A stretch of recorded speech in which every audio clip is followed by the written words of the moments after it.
Everyone, আসসালামু আলাইকুম। আপনারা সবাই কেমন আছেন? আজকে আমি রান্না করব ফুলকপি দিয়ে চিংড়ি মাছের রেসিপি। পাতিলে তেল দিয়ে দিই।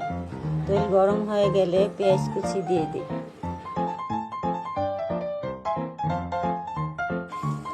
পেঁয়াজ হালকা ভাজা হয়ে গেলে লবণ, হলুদের গুঁড়া, মরিচের গুঁড়া, জিরার গুঁড়া, আদা রসুন বাটা দিয়ে দিই। তারপর অল্প একটু ধনিয়া পাতা দিয়ে দিলাম। মশলা কষিয়ে হালকা অল্প একটু পানি দিয়ে দিই। ভালোভাবে কষিয়ে নিয়ে চিংড়ি মাছ দিয়ে দিই।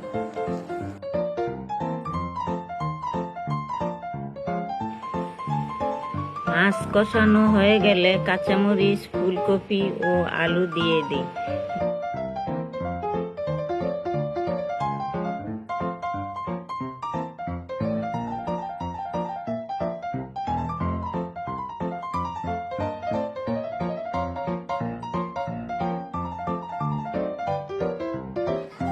ভালো করে কষানো হয়ে গেলে অল্প পানি দিয়ে দিই।